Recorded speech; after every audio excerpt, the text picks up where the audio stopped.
Pinalayas ng anak ang ina matapos manahin ang bahay ng ama. Makalipas ang ilang taon, nakita niya itong namamalimos.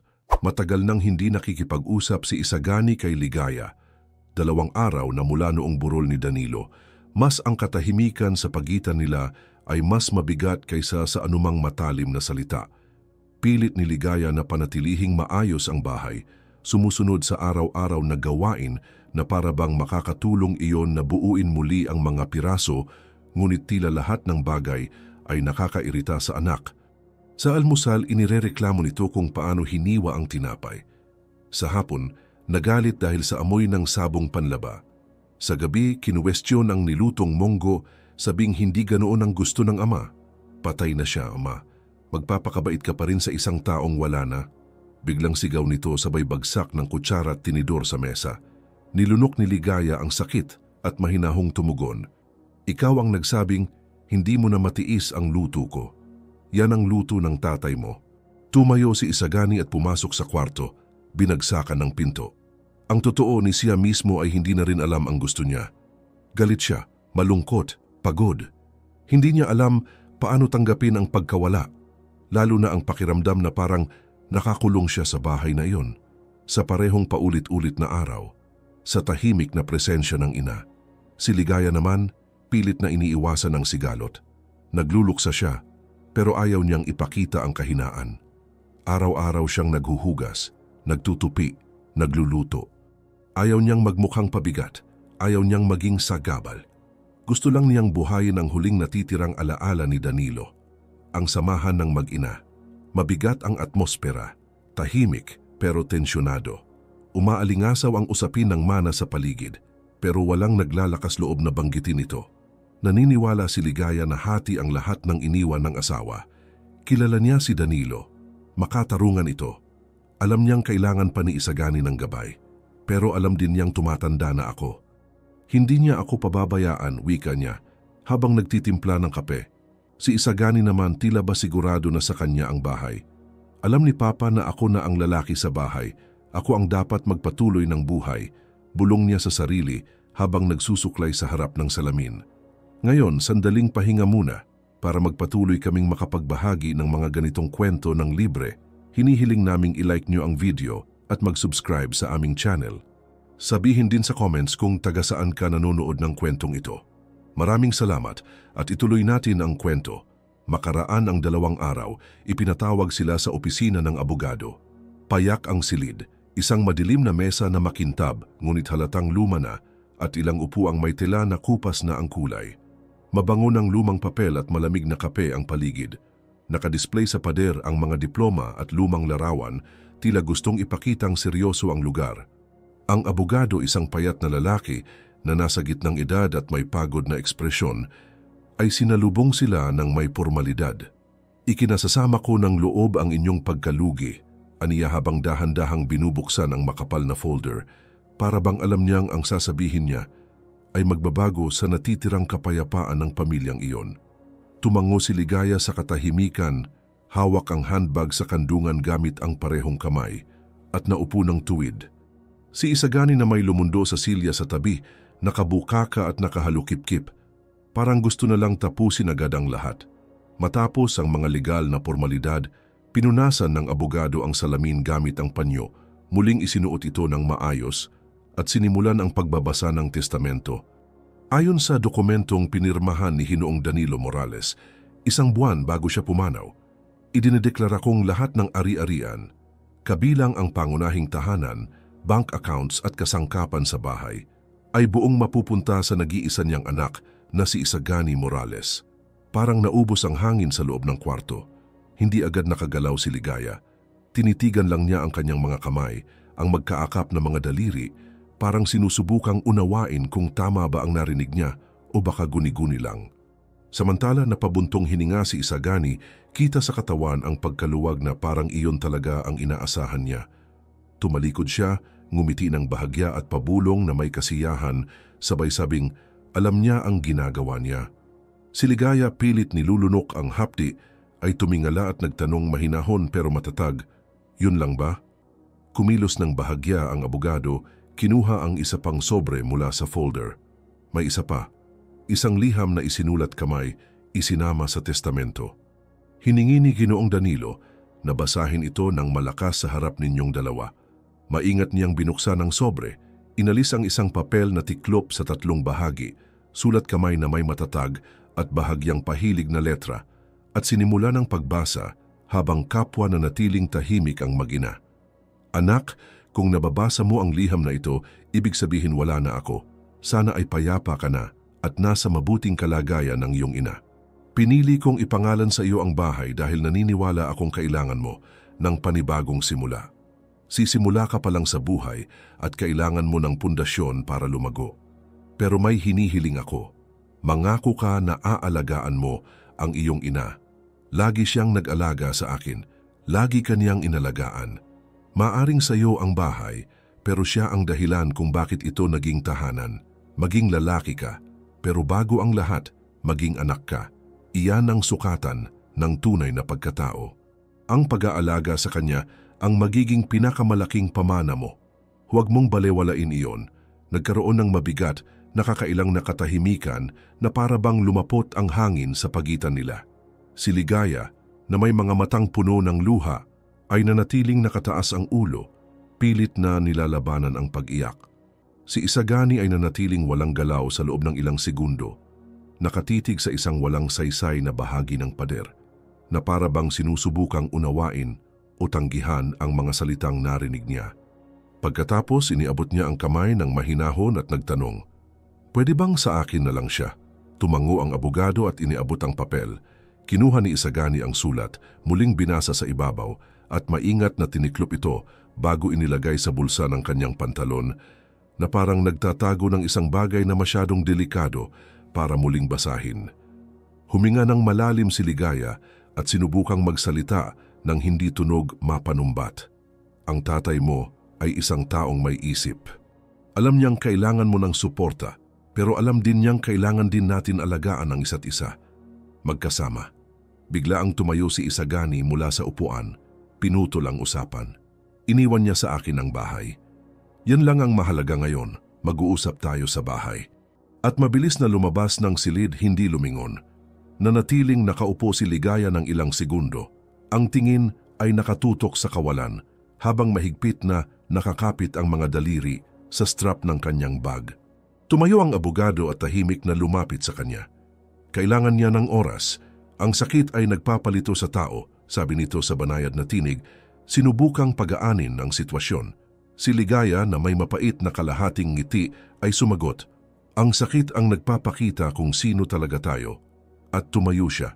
Sa biyahe pa uwi, makapal pa rin ang katahimikan sa loob ng sasakyan. Nakatingin si Ligaya sa bintana, pinapanood ang pagdaan ng mga poste na tila mga anino, habang mahigpit na hawak ang kanyang bag, na para bang iyon na lang ang natitirang nagbibigay sa kanya ng lakas. Nakatutok naman si Isagani sa kalsada, mahigpit ang pagkakahawak sa manibela, at tila ba mabigat ang sulat sa kanyang bulsa kaysa sa dapat. Wala ni isa sa kanila ang gustong magsalita. Para bang bawat salita ay isang mitsa na pwedeng magsimula ng pagsabog. Pagdating nila sa bahay, unang bumaba si Ligaya, pumasok at dumiretso sa kusina. Naghugas ng kamay, tiningnan ang mga kabinet at sinimula ng paghahanda ng hapunan gaya ng nakasanayan. Para sa kanya ito ang paraan para panatilihin ang normalidad kahit paunti-unti siyang gumuguho sa loob. Nagsaing siya, nagprito ng itlog, naghiwa ng gulay. Lahat ng galaw ay mabagal at tahimik. Si Isagani naman ay dumiretso sa kwarto at hindi na muling bumaba. Sa gabing iyon, naglatag si Ligaya ng 2 pinggan sa mesa. Tinawag niya si Isagani ng 2 beses, ngunit walang tugon. 20 minutong tahimik siyang naghintay habang unti-unting lumalamig ang pagkain para sa anak. Pagkatapos ay tinabi niya ang mga kubyertos at inilagay ang pinggan sa loob ng refrigerator, sa kamarahang napabuntong hininga. Umakyat siya sa kwarto. Lumuhod sa harap ng larawan ni Danilo na nakadisplay pa rin sa tabi ng kama, hinaplos ang frame ng may lambing at mahinang sinabi, "Gagawin ko ang hiling mo." Pero siya ang kailangang matutong intindihin kung ano ang ibig sabihin niyon. Samantala sa itaas, muling kinuha ni Isagani ang sulat. Nakaupo sa gilid ng kama, binasa niya ng tahimik ang bawat linya. Dumausdos ang kanyang mga mata sa bawat salita, ngunit wala ni anumang ekspresyon sa kanyang mukha. Sa dulo pinilas niya ang papel ng mariin na parabang nais burahin ang nakasulat doon. Binuksan niya ang drawer, isinilid ang papel sa loob at isinara ito ng malakas. Hindi niya alam kung ano ang nararamdaman niya. Alam lang niyang ayaw niyang maramdaman ang pagkakasala. Hindi pa ngayon. Kinabukasan nanatili pa rin ang katahimikan sa pagitan nilang dalawa. Maagang nagising si Ligaya, gaya ng palagi, at inihanda ang almusal. Ang amoy ng bagong lutong kanin at kapeng pinakulo ay bumalot sa kusina, ngunit sa halip na maging kaaya-aya, tila nakairita palalo kay Isagani na bumaba ng hagdan na may masungit na mukha. Umupo siya sa mesa na walang imik at tahimik na nagsimulang kumain. Ilang minuto lang ang lumipas, itinulak niya ang plato ng may inis. Hindi mo ba napapansin na tuyot ang kanin? At ang kape, parang tubig kanal, walang lasa. Reklamo niya nang hindi man lang tumingin. Huminga ng malalim si Ligaya at kalmadong sumagot. Yung bigas yun din ang binili mo nung isang linggo. At yung kape, yan ang paborito mong brand. Napatawang may panlalait si Isagani at umiling. Oo nga naman, ako talaga ang may kasalanan. Ako na lang dapat ang nagkape. Baka sabihin mo wala ka na ring lakas para gawin yon. Sinubukang baliwalain ni Ligaya ang sinabi, tinipon ang mga pinggan at tahimik na naghugas. Pero hindi pa doon nagtapos si Isagani. Nagsimula siyang maglakad sa paligid ng bahay at sunod-sunod ang puna sa lahat ng bagay. Ang baho ng bleach, nakakasuka. Bakit ba araw-araw nililinis ang banyo? Wala ka na bang ibang ginagawa? At itong mga tuwalya, palaging amoy pabango. Ilang beses ko bang sasabihin na tigilan mo yan? Mahinang tugon ni Ligaya. Sinusubukan ko lang panatilihing malinis ang bahay, gaya ng gusto ng tatay mo. Bigla siyang hinarap ni Isagani at galit na sinabi, patay na ang tatay ko at akin na tong bahay. Nandito ka dahil pinapayagan kita. Huwag mong kalilimutan yan. Napako sa kinatatayuan si Ligaya ng ilang segundo. Hindi ito ang unang beses na naging bastos si Isagani, pero ibang-iba ang bigat ng mga salitang yon. Gayunman, sinubukan pa rin niyang pakalmahin ang sitwasyon. Baka nagagalit ka lang, Isagani. Naiintindihan ko, pero may iniwang hiling ang tatay mo, sabi sa sulat. Pinutol siya ni Isagani na walang pasinsyang lumapit sa estante, binuksan ang drawer at kinuha ang papel. Ang sulat? Yung sulat na akala ng lahat ay utos ng Diyos? Itinaas niya ito sa harap ni Ligaya at walang pag-aalinlangan, pinunit sa maliliit na piraso. Hindi ako obligadong sundin ang damdamin ng patay. Iniwan niya sa akin ang bahay, hindi isang kulungan. Pumikit si Ligaya sandali na parang gustong itigil ang oras. Pagdilat niya, nakakalat na sa sahig ang mga piraso ng papel na parang bubog ng isang relasyong tuluyang nadurog. Hindi siya nagsalita. Tahimik lang siyang lumabas ng silid at pumunta sa kwarto. Kinuha niya ang lumang maleta na nakalagay sa itaas ng aparador. Iyon din ang ginamit niya noong nagbiyahe sila ni Danilo, ilang taon na ang nakalipas, at sinimulang ilagay ang kanyang mga damit. Hindi naman ganoon karami. Kalahating dosenang bestida, ilang blouse, mga dokumento, at isang kahon ng mga lumang litrato. Nanginginig ang kanyang mga kamay, pero pinilit niyang manatiling nakatutok. Dumaloy ang luha, pero hindi niya hinayaang bumagsak. Minsan pa niyang tiningnan ang kwartong pinagsaluhan nila ng asawa sa mahabang panahon at saka lumakad papunta sa pinto. Tahimik na pinanood ni Isagani ang lahat mula sa itaas ng hagdan. Nang makita niyang handa na ang maleta ng ina, nakatayo sa tabi ng pinto, pinilit pa rin niyang manatiling matigas ang mukha. Saan ka pupunta? Kaninong bahay ka naman kakatok? Gusto mo bang tawagan ko ang taxi? Tanong niya na may halong pangungutya pero may alinlangan sa boses. Matatag ang sagot ni Ligaya. Huwag kang mag-alala. May iniwan ang tatay mo para sa akin. Sapat para makapagsimula. Hindi ko kailangan ng sakay. At umalis siya, isinara ang pinto nang hindi lumingon. Ilang oras ang lumipas at nakatayo pa rin si Isagani sa bintana ng sala, nakatingin sa bakanteng bangketa. Nawala na ang asul na maleta sa dulo ng kalsada. Umupo siya sa sofa. Binuksan ang telebisyon pero wala siyang naiintindihan. Pilit niyang kinukumbinsi ang sarili na tama ang ginawa niya. na kailangan niya ng espasyo na hindi makatarungang manatiling nakakulong sa nakaraan. Pero may kung anong masakit at hindi lang iyon pagkakonsensya, kundi ang kawalan. Sa labas, mabagal na naglalakad si Ligaya sa mga kalsada ng kapitbahayan. Ramdam niya ang bigat ng huling mga salita, pero hindi niya pwedeng hayaang durugin siya noon. Alam niyang kung buhay pa si Danilo, hinding-hindi niya papayagan ang ganitong pangyayari. Pero wala na siya. At ngayon, kailangang tumayo si Ligaya sa sariling paa. Nakakita siya ng isang maliit na ahensya ng pabahay. Sinilip ang mga anunsyo sa pader at nagdesisyong umupa ng kwarto sa likod ng isang bahay. Payak lang, luma, pero malinis. At ang pinakamahalaga, kasya sa halagang natanggap niya mula sa testamento. Gabi na habang nakaupo sa makitid na kama ng bagong tahanan, binuksan niya ang kahon ng mga litrato. Nakita niya ang ngiti ni Danilo at si Isagani noong bata pa, yakap-yakap ang ama. Ginawa ko ang lahat ng kaya ko, Danilo.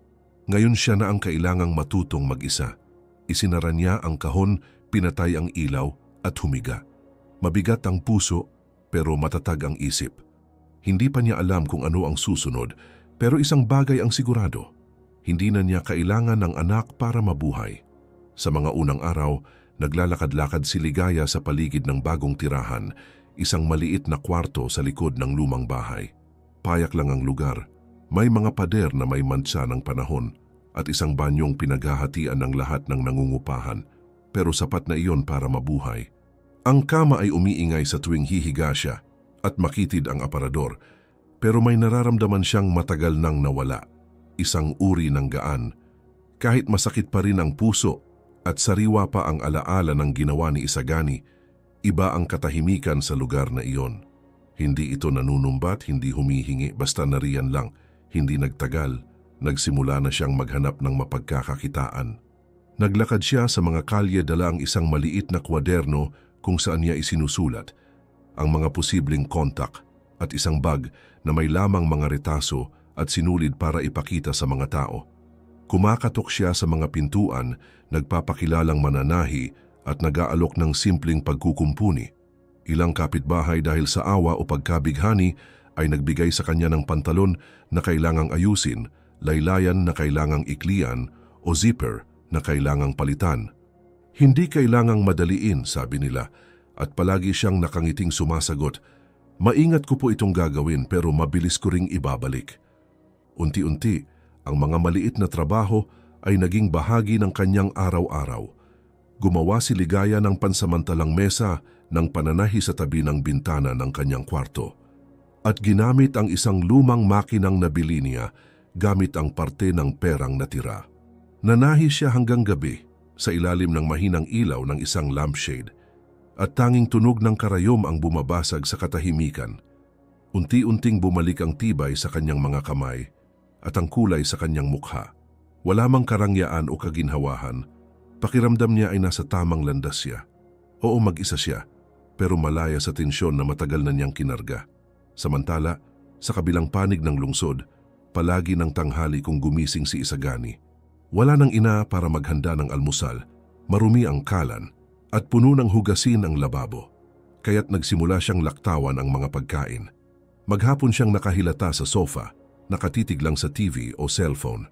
Sa unang mga araw, pakiramdam niya ay gumaan ang mundo. Parang sa wakas magagawa na niya ang gusto niya. "Ako na ang amo rito.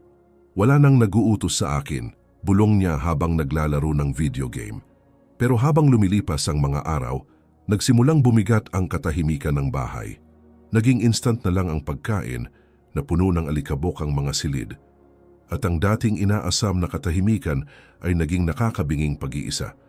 Walang rutina, walang obligasyon, nagsimula siyang lumabas ng mas madalas tuwing gabi. Nakakasalubong niya ang ilang kakilala sa mga bar sa paligid at ginugugol ang oras sa pag-inom. Kaya pa ng pera ang mga gastos, pero hindi na niya alam kung magkano ang nilalabas niya o para saan. Umuuwi siyang gabi na, iniiwan ang mga damit kung saan-saan at humihiga sa kama na hindi man lang inaalis ang sapatos. Minsan, matapos uminom ng mas marami kaysa karaniwan, umuwi siyang pasuray-suray, pilit binubuksan ang pinto gamit ang maling susi. Tumawa siya mag-isa, malakas pa at bumagsak sa sofa. Naramdaman niyang gutom kaya pumunta sa kusina habang pasuray at naisipang magpainit ng pagkain sa oven. Naghagalugad siya sa mga drawer, nakakita ng isang frozen na lasagna at walang pag-aalinlangan binuksan ang oven. Ang problema, pagkakalagay pa lang niya ng tray sa loob, nakaramdam na siya ng hilo. Uupo lang ako sandali, bulong niya sa sarili, sabay higa muli sa sofa. Unti-unting uminit ang kusina, pero mahimbing na siyang natutulog, nakatalikod sa sandalan ng sofa, malalim ang hilik. Sa labas, ginagalaw ng hangin ang mga kurtina ng sala. Sa loob, ang ingay ng oven ay nilamon ng katahimikan ng madaling araw. Nakaon pa rin ang mga ilaw, kalat sa sahig ang mga basyong bote, at ang lasagna, nakalimutan na, ay nagsimulang magbuga ng usok. Samantala, si Ligaya ay tinatahi ang huling laylayan ng gabi. Maingat na isinara ang zipper at maayos na tinupi ang huling piraso ng araw. Napabuntong hininga siya, pagod pero kontento, pinatay ang ilaw ng lampara at nahiga. Sa unang pagkakataon matapos ang matagal na panahon, nakatulog siyang payapa. Walang sigawan, walang mga pinto ang binabagsak at walang kailangang hakbang na sukatin para umiwas sa gulo. Patuloy ang takbo ng lungsod. Sa isang payak na silid, isang babae ang muling bumubuo ng buhay na may dignidad. Sa isang malaking hungkag na bahay, unti-unting nilulunod ang isang binata sa kaguluhang siya mismo ang may gawa. At hindi pa niya alam, pero hindi matatapos ang gabing iyon gaya ng dati. Naamoy ni Isagani ang usok bago pa man niya mabuksan ang mga mata. Nang sa wakas ay magising siya, inuubo ng sunod-sunod, parang nilamon ng makapal at nakakasakal na ulap ang buong paligid. Pilit siyang bumangon mula sa sofa, nanlalabo ang mata at masikip ang dibdib. Napatingin siya sa kusina at nakita ang apoy na lumalaganap na sa dingding sa ibabaw ng oven. Wala na ang lasagna, kinain na ito ng apoy na ngayoy umaakyat sa mga kabinet at kisame na yari sa kahoy. Hindi! Sigaw niya na dapa sa nakabaligtad na alpombra habang patakbo sa kusina. Tinangkang buksan ang gripo para kumuha ng tubig sa balde, pero sobrang kapal ng usok kaya halos wala siyang makita. Sa gitna ng takot, sinubukan pa rin niyang kumuha ng bagay na may halaga. Tumakbo siya papasok ng kwarto, naghalungkat sa mga drawer, pero ang nakuha lang niya ay isang walang lamang pitaka at isang pares ng tsinelas bago sumuko. Ramdam niya ang init na parang sinusunog ang balat ng kanyang mga kamay. Nang makita niyang kinain na ng apoy ang pasilyo, dali-dali siyang tumakbo palabas, nadapa pa sa isang upuang natumba sa daan. Umubo siyang palabas ng bahay, nakapikit ang mga mata, tila nasusunog ang mga baga. Sa labas bumagsak siya sa tuhod sa bangketa, puno ng uling ang mukha at pulang-pula sa paso ang mga kamay. May ilang kapitbahay na lumapit, may sumigaw para humingi ng tulong, may tumawag sa bumbero. Pero huli na. Sa loob lang ng ilang minuto, kinain ng apoy ang bubong at nagsimulang gumuho ang istruktura. Dumating ang mga bumbero sa oras para hindi na lumaganap ang sunog sa ibang bahay, pero ang bahay ni Isagani ay naging guho. Nakaupo sa bangketa, wala siyang masabi. Tinitigan lang niya ang mga apoy na parabang sinusubukang unawain kung ano ang kanyang nagawa. Lumapit ang isang bumbero at nagtanong kung may iba pa bang tao sa loob ng bahay. Umiling lang si Isagani at pabulong na sinabi, "Wala nang natira." At totoo yon, wala nang natira. Walang insurance, walang pamilya sa paligid, at halos wala nang laman ang bangko. Saka lang niya napagtanto, nag-iisa na siya. Sa unang pagkakataon, nakaramdam siya ng takot na hindi pa niya kailanman naranasan. Sa mga sumunod na araw, sinubukan niyang humingi ng tulong, pero wala ni isa sa kanyang mga kaibigan ang nagpakita ng intensyong tumulong. Naglalakad-lakad siya sa mga kalsada, gamit pa rin ang mga damit na suot niya noong araw ng sunog. Ang t-shirt ay may bakas pa ng uling, ang pantalon ay may zipper na natunaw, at ang sapatos ay sunog sa isang gilid. Ang amoy ng sunog ay nanatili, nakabaon sa tela at balat, at hindi man lang nawala kahit 2 araw na umulan ng ambon. Tinangka niyang matulog sa mga plaza, sa mga upuan ng bus stop, sa ilalim ng bubong kung saan matigas na semento ang sumasakit sa likod. Isang gabing sobrang lamig, napilitan siyang humanap ng masisilungan sa ilalim ng isang mababang bubungan kung saan may ilan pang mga tao, nakakubli, tahimik, Bawat isa bitbit ang sariling piraso ng sakit. Walang nag-usap, walang nagkatinginan. Basta't pinagsaluhan lang ang parehong espasyo ng pagkalimot, kinakain siya ng hiya sa sitwasyon niya pero mas malakas ang gutom. Makalipas ang 2 araw na walang laman ang tiyan, kundi tira-tirang lumang tinapay na nahanap niya malapit sa basurahan. Sa wakas ay inilahad niya ang kamay sa kalsada. Wala siyang lakas ng loob magsalita ng malakas. Nakayuko, mahina niyang binubulong. Kahit kaunting barya lang po, may ilan na umiwas ng tingin, nagmamadali. Ang iba, nagkunwaring hindi siya nakita, na para bang isa lang siyang bahagi ng semento. Bihira ang naghulog ng barya sa telang inilatag niya sa harap, wala ring sinasabi. Bawat kilos ng pagwawalang bahala ay parang salamin ng nakaraan. Noong siya mismo ang umiwas, tahimik na nanunood mula sa ginhawa ng bahay, humuhusga ng hindi alam ang istorya.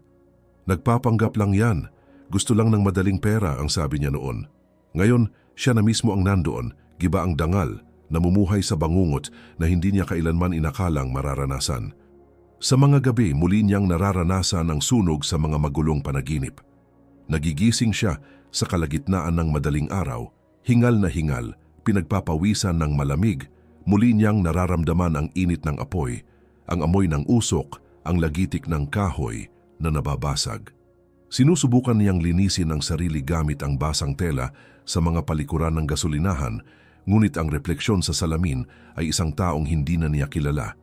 Magulo ang buhok, mahaba at magaspang ang balbas, at ang mga matay mapula sa puyat sa mga matitigas na bangketa. Mahirap paniwalaan na siya pa rin ang taong iyon. Ang dating kayabangan na nagpaparamdam sa kanyang mas mataas siya sa lahat ay napalitan na ngayon ng nakakasakal na kalungkutan. Wala ng mga palusot, wala ng pampalipas oras ni isang bubong na maaaring pagtaguan ng mga pagkukulang. Naiisip niya ang kanyang ina, kung paano niya ito pinalayas. Kung paanong binaliwala niya ang hiling ng ama. Ngunit ang kanyang kapalaluan ay isa pa ring pader. Ayaw naman niya akong makita, hindi pagkatapos ng ginawa ko. Bulong niya sa sarili, pilit na dinadahilan ang katahimikan na para bang makakabawas iyon sa bigat ng konsensya. Ngunit sa kaibuturan, nagsisimula na niyang maunawaan na hindi na ito tungkol sa kagustuhan. Kailangan na niyang humingi ng tulong at marahil iisang tao na lang ang may kakayahang ibigay iyon. Kahit ganon, ang tanging nagagawa niya sa mga sandaling iyon ay manatiling nakaupo sa bangketa, hinihintay na lumipas ang araw na may kumakalam na tiyan, isang gulong-gulo na isipan at isang kaluluwang lalo pang napapagod. Si Ligaya ay tumatawid sa gitna ng lungsod habang may hawak na telang bag na may lamang 2 nakatiklop na pantalon at isang kamiseta na inayos na may bagong zipper. Isa na namang maayos na pagkakadeliver, bahagi ng kaunting mga suking unti-unti niyang naipon, simula nang magsimula siyang manahi para mabuhay. Malakas ang araw, sinisilaban ang aspalto, at mabilis at matatag ang kanyang hakbang, tulad ng isang taong maraming kailangang tapusin. Gusto niyang makauwi bago magtakip silim para tapusin ang isang damit na pina-order ng kapitbahay para sa binyag. Ngunit pagliko niya sa isang kanto malapit sa pangunahing plaza, may isang bagay na humila sa kanyang atensyon. Nakaupo sa lupa, nakasandal sa isang pader na nagkakabiyak-biyak, may maliit na plastik na mangkok sa harapan at nakayukong ulo. Naroon ang isang lalaking payat, gutay-gutay at maruruming damit at matang nakatutok sa semento. Automatikong iniwas ni Ligaya ang tingin. Bumilis ang tibok ng kanyang puso at hindi niya maipaliwanag kung bakit. Pinabilis niya ang lakad, ngunit sa 2 marahil 3 hakbang pa lang tumigil na siya. May kakaiba sa pagkakayuko ng katawan sa paraang hawak nito ang sariling braso sa kung paanong tinatakpan nito ang mukha. Hindi pwedeng siya yon, bulong niya sa sarili habang kumakalam ang sikmura. Ngunit alam na niya kahit hindi pa niya nakikita ang mga mata. Isagani, bulong niya, hindi namamalayang nasabi ito ng malakas. Lumapit siya ng may pag-aalinlangan, parang ayaw maniwala sa sariling nakikita. Sandaling itinaas ni Isagani ang kanyang paningin, mabilis lang pero sapat na. Nagkatinginan silang 2, ang makapal na balbas ay bahagyang tumatakip sa mukha.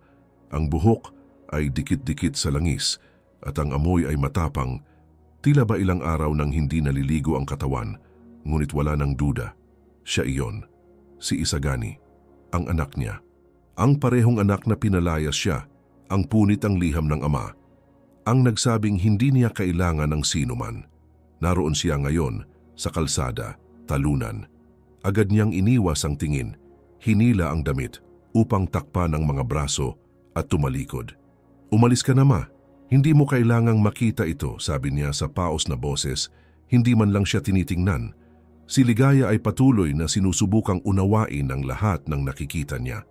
Ang bawat bahagi ng kanyang katawan ay gustong yakapin ito, ngunit nalilito pa rin ang kanyang isip.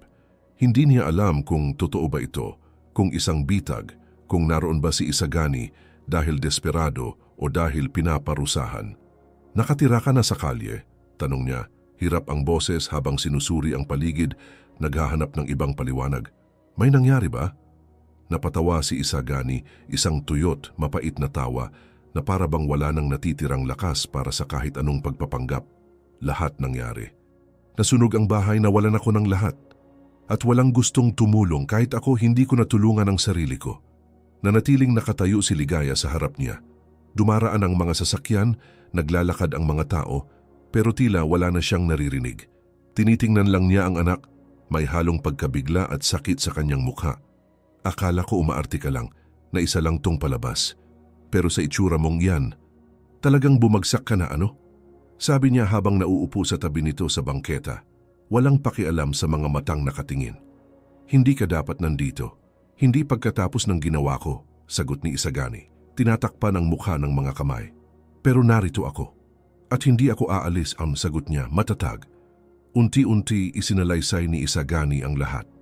Tungkol sa oven sa gabing nakalimutan niyang patayin ang apoy, sa mga apoy na lumamon sa bahay, sa bigong paghingi ng tulong, sa mga kaibigang nawala, at sa malamig na gabi sa ilalim ng mga markises.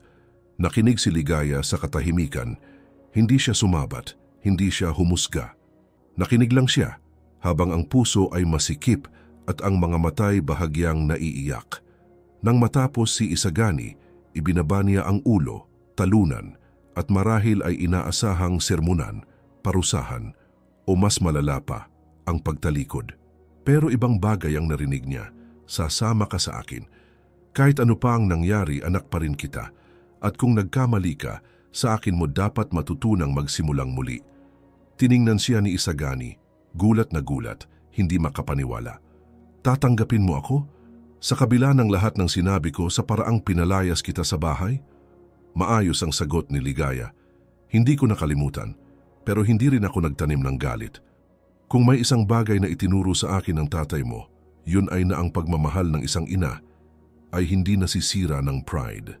Matagal bago kumilos si Isagani, tinitigan niya ang ina na para bang isang estrangherong dapat ay kinamumuhian siya, pero ngayoy iniaabot ang kamay. "Hindi mo ba ginagawa to para gumanti? Para ipamukha sa akin na ako ang talo?" Ngumiti siya, walang bahid ng panunukso.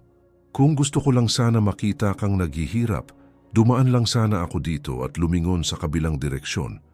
Pero huminto ako, nanatili ako. At nandito ako kasi naniniwala pa rin ako sa iyo. Nasa iyo na ngayon ang desisyon." Nagkaroon ng mahabang katahimikan.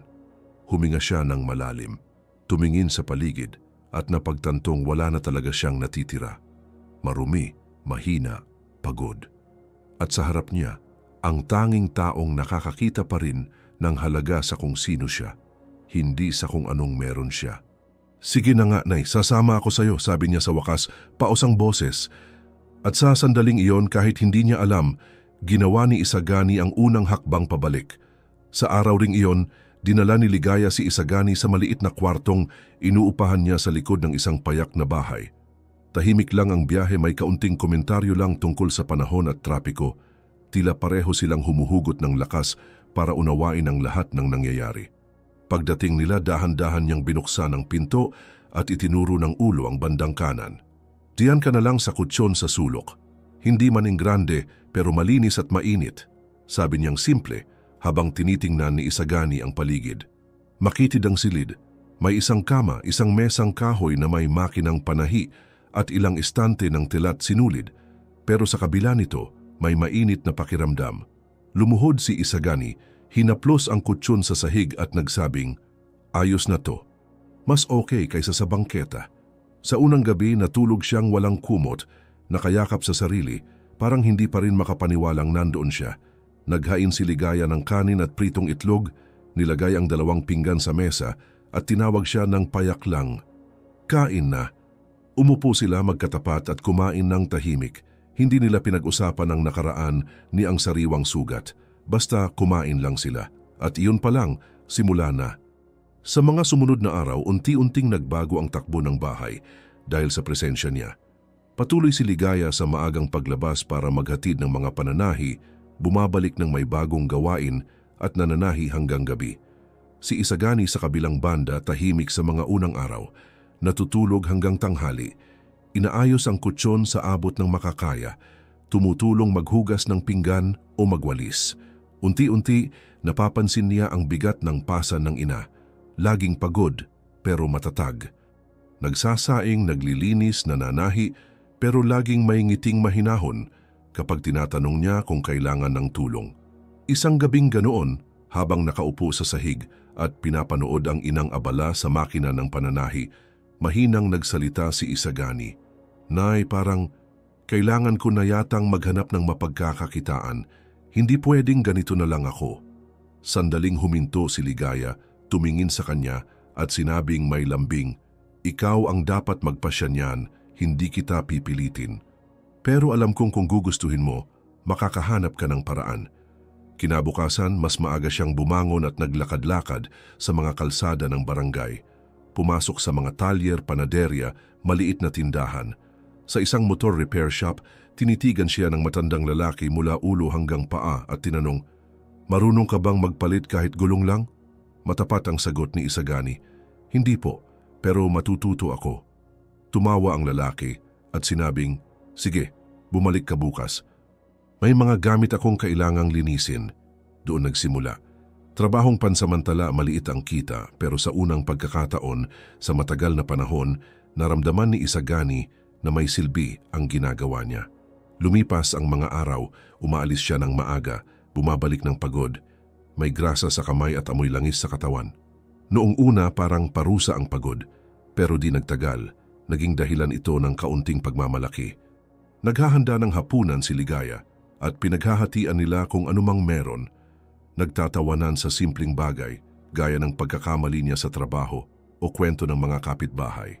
Unti-unti, pinagmamasdanan niya ang ina kung paano kahit kaunti lang ang meron, malinis at maayos ang paligid.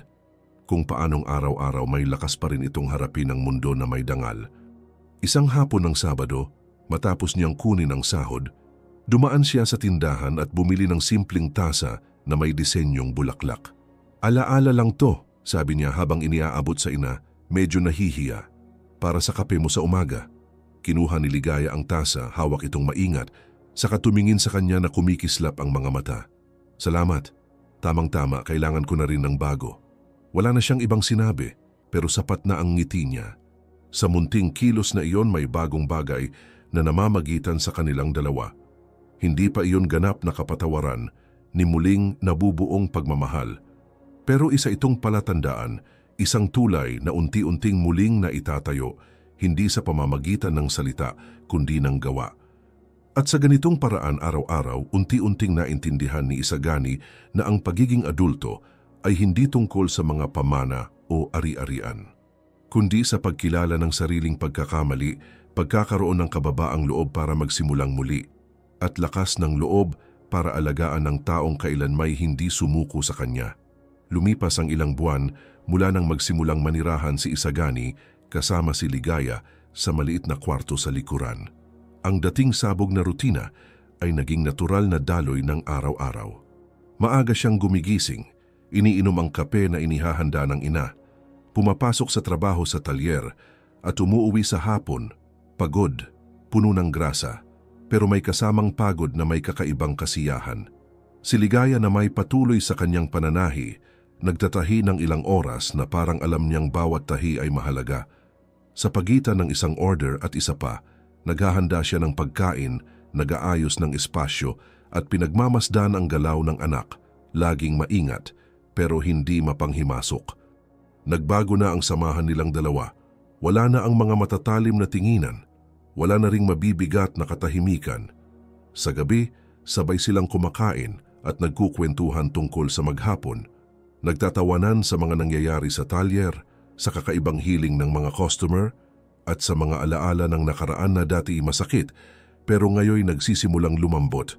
Parang may bagong tali ng ugnayan na unti-unting tinatahi, puno ng pasensya at katapatan, punto por punto.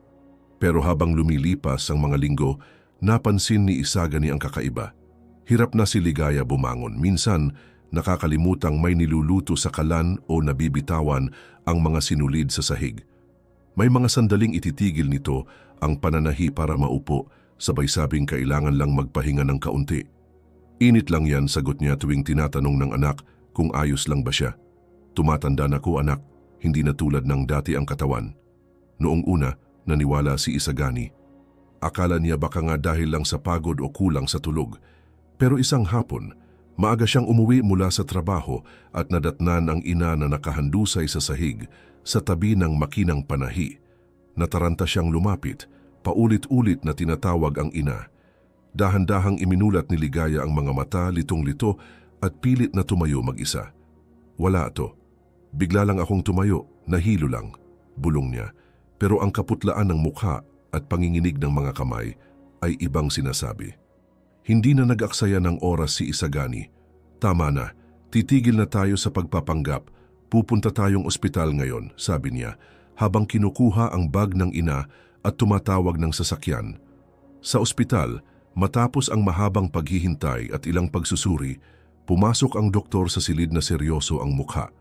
Maingat na ipinaliwanag na si Ligaya ay may kondisyon sa kalusugan na kailangang bantayan ng doktor at gamutin ng tuloy-tuloy na gamot. Hindi ito terminal pero nangangailangan ng pag-aalaga, kontrol at tiyaga.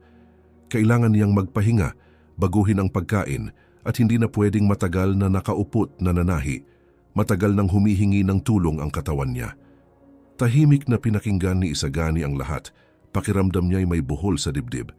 Pagkalabas nila, dala ang reseta at mga abiso, dahan-dahan silang naglakad papunta sa hintayan ng jeep.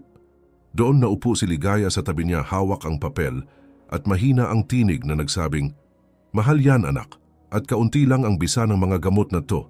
Hindi na siguro sulit, kaya ko patiisin." Lumingon si Isagani at matigas ang tinig. "Hindi mo na yan kayang tiisin kung magpapatuloy ka pa, at hindi ko kayang magpanggap na wala akong nakikita." Pilit pa ring ininsist ni Ligaya na ipunin na lang ang pera para sa mas mahahalagang bagay. "Di ba sinabi mo noon na gusto mo ng relo? Matagal mo na iyang gusto. Ngayon na may trabaho ka na, pwede mo na iyang bilhin." Tiningnan siya ni Isagani at tumugon, "Gusto ko lang naman iyang relo noon kasi akala ko kailangan kong patunayan ang sarili sa iba. Ngayon alam ko na wala akong dapat patunayan sa kahit sino, sa'yo lang.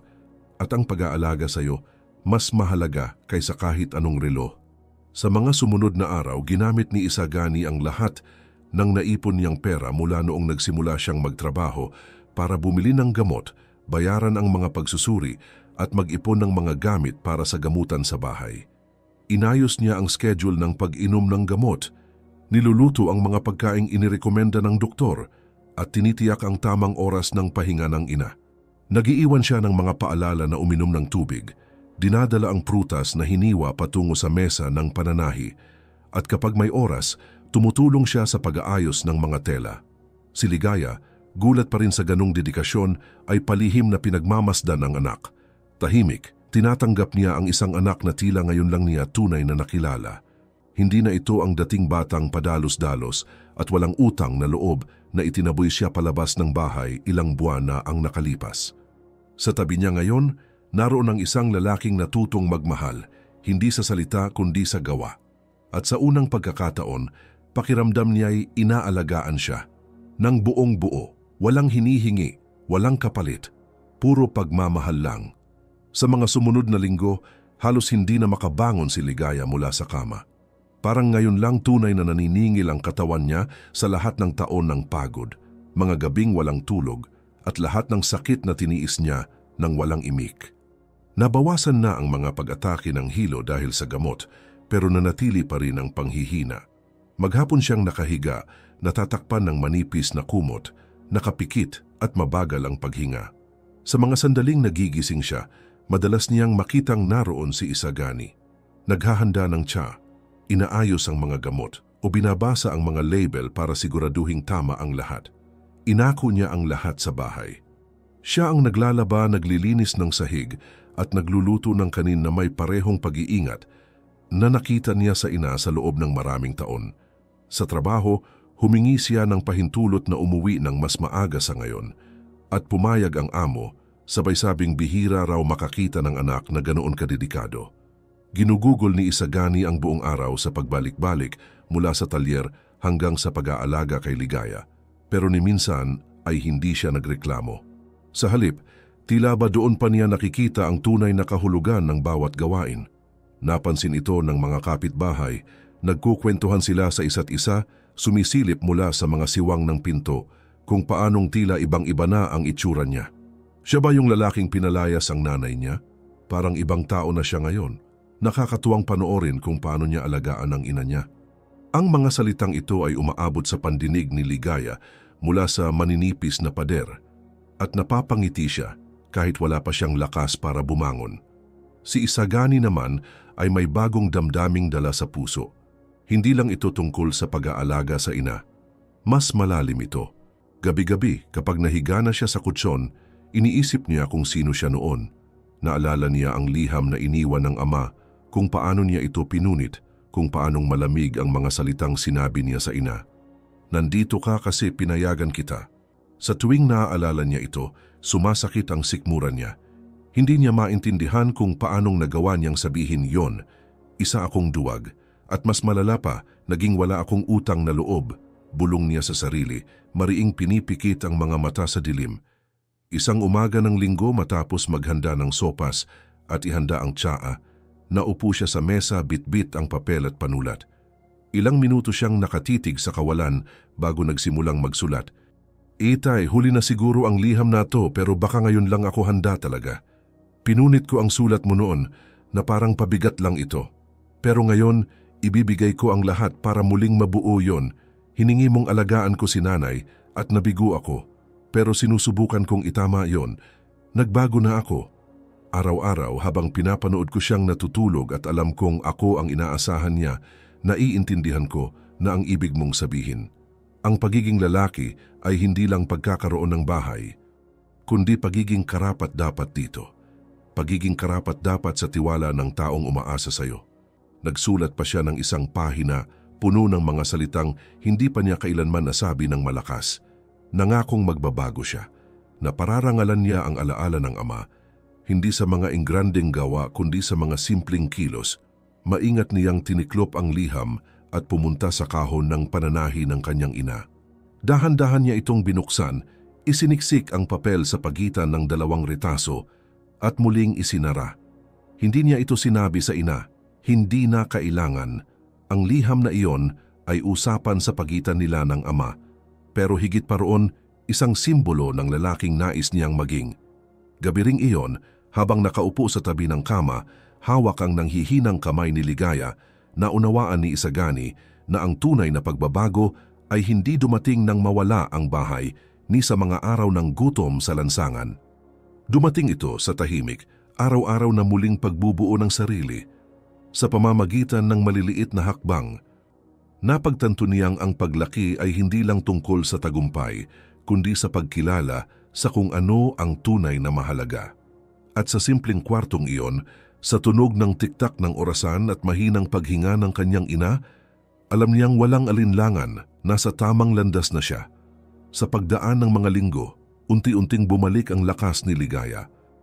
Dahan-dahang nanunumbalik ang tibay ng dating nanginginig na mga kamay, ang liwanag sa mga matang dati pagod lang ang ipinapakita, at ang tono ng kanyang boses ay unti-unting bumabalik sa dating mahinahong balanse na palagi niyang taglay. Mahaba at mabigat ang naging gamutan, pero malinaw ang mga senyales ng pagbuti. Sa isang konsultasyong paminsan-minsan, maingat siyang sinuri ng doktor. Tiningnan ang mga pinakabagong resulta ng pagsusuri at saka ngumiti, sabay sabing, "Mas maganda ang lagay niyo kaysa sa inaasahan namin. Kailangan pa rin ng pag-iingat, pero maaari na po kayong unti-unting bumalik sa normal na gawain. Maganda ang tugon ng katawan ninyo sa gamutan." Mahigpit na hinawakan ni Ligaya ang kamay ng doktor. May halong ginhawa at pasasalamat, at paglabas niya sa silid, nadatnan niya si Isagani sa waiting area, nakaupo at nakayuko para bang bawat minuto roon ay isang buong araw. Nang makita siya, agad itong tumayo. "Kamusta ma?" tanong nito. Sumagot siya ng kalmado, ayaw magpakita agad ng emosyon. Sabi ng doktor, "Pwede ko na raw unti-unting balikan ang mga gawain. Mukhang may oras pa raw ako." Hindi sumagot si Isagani. Sa halip, niyakap niya ito ng mahigpit, buo at mahaba. Nagulat si Ligaya pero mariin niyang tinugon ang yakap. Sa gitna ng puting pasilyo na iyon, malamig at walang personal na damdamin, ang ugnayan ng dalawa ay tila naging mas matibay pa kaysa dati. Pauwi, halos walang imik si Isagani. Ngunit sa kanyang isipan, pinaplano na niya ang bawat detalye ng mga gustong gawin. Gabi ring iyon, hindi lang basta pagbabalik sa dating takbo ng araw. Gusto niyang gawing espesyal ang sandaling iyon. Gusto niyang magpasalamat.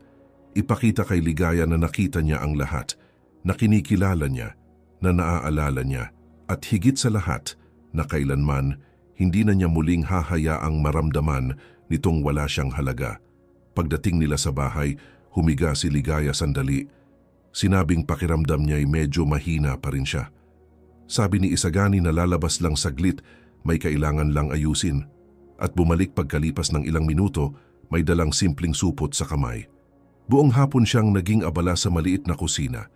Naghanda siya ng gulay, naghugas ng bigas, nagtimpla ng maingat, ginisa ang karne, at gumawa pa ng maliit na cake gamit ang lumang recipe na nakita niya sa lumang papel sa drawer ng kanyang ina.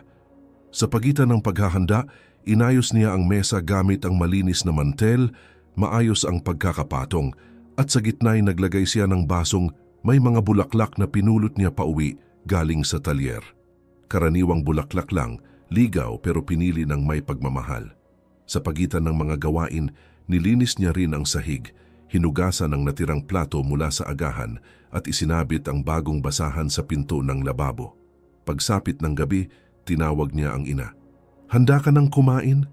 Dahan-dahang lumabas si Ligaya sa kwarto, hindi mawari ang dahilan ng formal na paanyaya. Pagpasok niya sa kusina, napahinto siya sa may pintuan. Parang ibang mesa ang nasa harap niya. Ang mga bulaklak, ang malinis na mantel, ang mainit na pagkain at ang dalawang pinggang maayos na nakahanay. Sandali siyang hindi nakapagsalita. Pinagmasdan niya ang lahat. Namumuo ang luha sa mga mata. "Ikaw ang may gawa nito?" tanong niya. Halos paus ang tinig. Ngumiti si Isagani, medyo nahihiya. "Hindi perpekto pero sinubukan ko. Gusto ko lang gumawa ng espesyal. Bumalik ka, Nay. Bumalik ka sa buhay at nandito ako para makita kang buo ulit." Lumapit si Ligaya, hinaplos ng marahan ang balikat ng anak, saka isa-isang tiningnan ang bawat detalye ng mesa na para bang mahalagang regalo ito.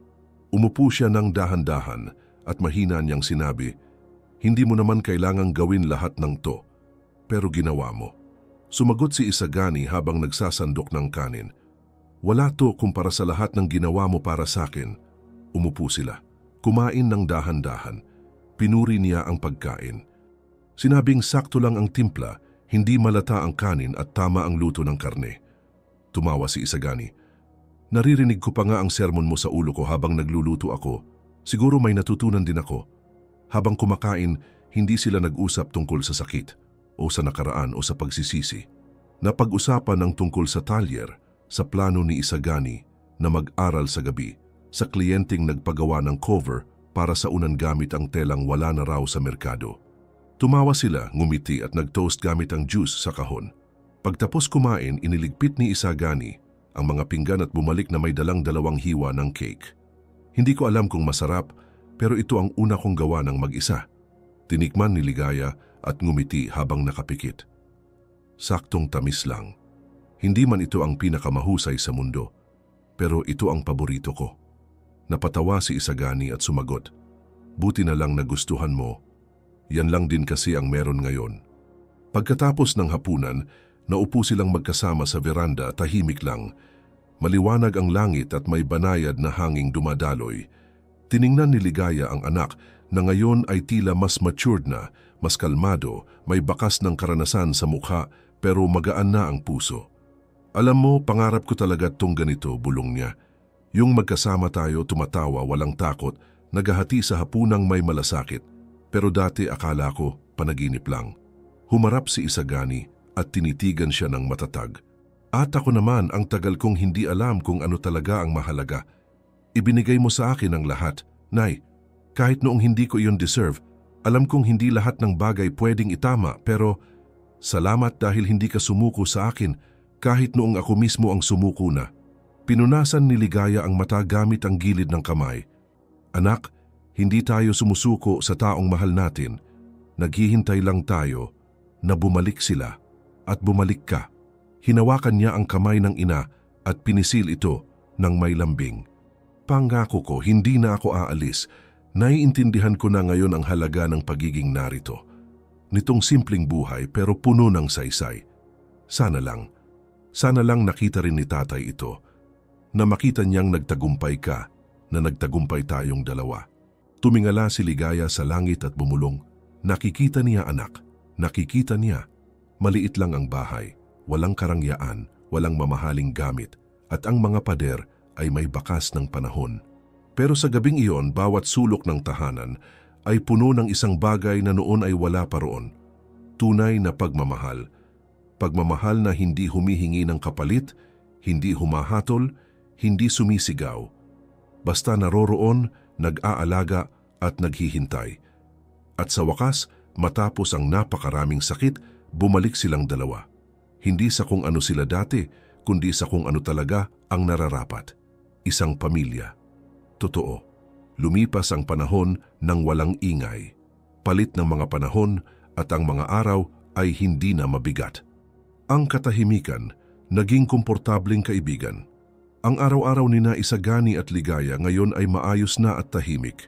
Walang karangyaan, pero sagana sa kahulugan. Gising si Isagani araw-araw ng maaga, iniinom ang kape kasama ang ina, suot na ang maruming damit pang trabaho bago pa mag-alas 7, at umaalis papuntang talyer na magaan ang loob. Alam niyang sa wakas, may binubuo siyang mahalaga, hindi lang basta trabaho. Isa itong pundasyong matibay, simula ng panibagong buhay na sabay nilang muling binuo. Muling nagsimulang manahi si Ligaya kahit paunti-unti. Hindi na gaya ng dati na halos ubusin ng mahahabang oras ang lakas ng katawan, kundi may balanse na. Tumatanggap lang siya ng trabahong kaya niyang tapusin nang hindi nagmamadali, nagtatahi sa tabi ng bintana. Laging may parehong dedikasyon at sa bawat tahi ay may halong pag-aaruga. Mas matatag na ang kalusugan, mas magaan ang katawan pero ang puso iyon talaga. Parang bumata ng ilang dekada. Tinitingnan niya ang anak ng may tahimik at mahinhing pagmamalaki, gaya ng isang inang matagal na naghintay para sa sandaling iyon at ayaw na ngayong apurahin ang oras. Hindi na kailangang sabihin ng lahat ng nararamdaman. Sapat nang makita siyang dumarating galing trabaho, pagod, pero kusa pa rin kukuha ng basahan at tutulong sa paghuhugas ng pinggan, aayusin ang tsinelas ng ina sa gilid o simpleng magtanong, "Ma, uminom ka na ba ng tubig?" Ang maliliit na kilos na iyon ay nagsasabi ng higit pa sa anumang salita. Ang bahay na tinitirhan nila ay simple pa rin. Gamit ay mga bigay ng kapitbahay o nabili paunti-unti sa mga ukayan sa paligid.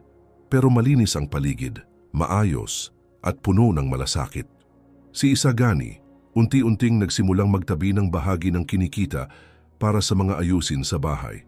Gusto kong palitan yung pinto na kumakalampag kapag humahangin at sana mapinturahan ulit ang sala. Deserve mong tumira sa mas maayos na lugar, sabi niya isang araw habang hawak ang isang flyer ng mga materyales sa konstruksyon. Ngumiti si Ligaya, sumagot lang ng, "Naibigay mo na sa akin ang pinakakailangan ko," sabay balik sa paghalo ng kanin. Isang maaraw na Sabado, niyaya siya ni Isagani na maglakad. "May gusto akong ipakita sa'yo," sabi nito, na hindi nagbigay ng detalye. Sumakay sila ng jeep at bumaba sa isang bahagi ng syudad na matagal nang hindi napupuntahan ni Ligaya.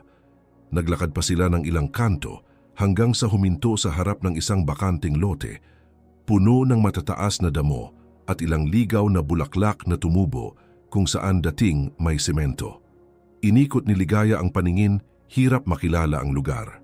Si Isagani, nakatingin sa malayo, ay nagsalita ng dahan-dahan. Dito dati ang bahay natin. Yung bahay na akala ko ay lahat-lahat na nawala dahil sa kayabangan. Akala ko kailangan ko ng espasyo, ng kalayaan. Pero lahat nawala. Pero ang mas nakakatakot, hindi yung nawala ang bahay kundi yung muntik na kitang mawala. Huminga ng malalim si Ligaya, tumingin sa paligid at nakaramdam ng mahinang kilabot sa balat. Ang lote, tahimik na ngayon, ay may bitbit na alaala, masakit pero may aral. Lumipas na ang panahon, sabi niya, at yung nawala sa atin dito, ibinalik ng buhay sa ibang anyo. Mas totoo, mas mapagpakumbaba. Tumango si Isagani, hinawakan ang kamay ng ina at nagpatuloy. Ang pinakanamimiss ko, Ma, hindi yung magagandang gamit, hindi yung laki ng bahay, hindi yung gadgets na akala ko nagpapasikat sa akin. Ang talagang pinagsisisihan ko, yung oras na sinayang ko. Yung oras na pwede sana kitang pakinggan, matuto sa'yo, pero hindi ko ginawa. At ang pinakamasakit, minahal mo pa rin ako kahit nung inabuso kita. Hinawakan siya ni Ligaya ng mahigpit. Dahil ang nanay, hindi minamahal ang anak batay sa ginagawa niya, kundi batay sa kung sino siya. At alam ko mula pa noon na nasa loob mo yung lalaking katabi ko ngayon. Nanatili silang tahimik doon ng ilang minuto. Mahinang humihip ang hangin, kumakaway ang mga damo at ilang ibon ang lumilipad sa mga sanga ng katabing puno. Wala nang kailangang sabihin. Isa itong pamamaalam, hindi sa lugar kundi sa nakaraan na hindi na sila. Pauwi, ginawa nila ang bagay na naging ugali na simula nang medyo gumaan ang estado ng buhay nila. Dumaan sila sa isang maliit na panaderya, bumili ng ilang pirasong tinapay at matamis at pumunta sa lugar kung saan may ilang taong lansangan. Maingat at may respeto nilang iniabot ang mga supot, nagpalitan ng ilang salita at nagpatuloy sa paglalakad. Isang beses, sabi ni Isagani, binigyan tayo ng pagkakataong magsimula ulit. Maraming hindi nakakakuha niyan, kaya kung meron tayong makakain ngayon, ang pinakamababa na pwede nating gawin ay magbahagi. Sumangayon si Ligaya at hindi na kailanman nagtalo tungkol dito. Pagdating sa bahay, inihanda nila ang mesa para sa dalawa, gaya ng palagi. Simpleng hapunan lang, kanin, munggo at ginisang karne. Pero bawat detalye ay may alaga. Malinis ang mesa, maayos ang pagkakalagay ng kubyertos at kinintab ang mga baso. Inunahan ni Isagani ang ina sa pagsandok ng pagkain saka naupot kumain ng dahan-dahan. Ang ganda ng araw ngayon, di ba? Ani niya habang nginunguya. Hindi lang maganda, sagot ni Ligaya, kundi kailangan. Pagkatapos ng hapunan, uminom sila ng kapeng bagong timpla. Kinuha ni Ligaya ang tasang ibinigay sa kanya ng anak ilang buwan na ang nakalipas, ang parehong tasang ginagamit niya araw-araw. Itong tasang to parang ginto ko na kung itago, sabi niya habang natatawa. Akala ko isa lang yung simpleng alaala, sagot ni Isagani na kangiti rin. Wala kang ideya kung gaano ito kahalaga. Ito ang unang regalong natanggap ko mula sa iyo na hindi birthday ko at una mong regalo na kusa mong ibinigay para lang mapasaya ako. Tiningnan ni Isagani ang tasa, saka ang ina, at sumagot na may bahagyang pag-alog ng boses. Binigyan mo ako ng panibagong buhay, Ma. Binuo mo ulit ako nang wala kang kailangang sabihin.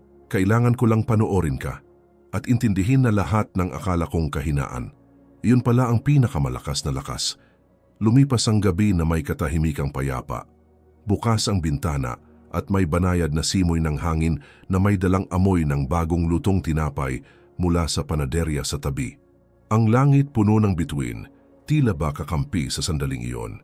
Sumandal si Ligaya sa upuan, pumikit ng ilang segundo at nagsabi, "Matutuwa ang tatay mo, anak. Sobrang matutuwa."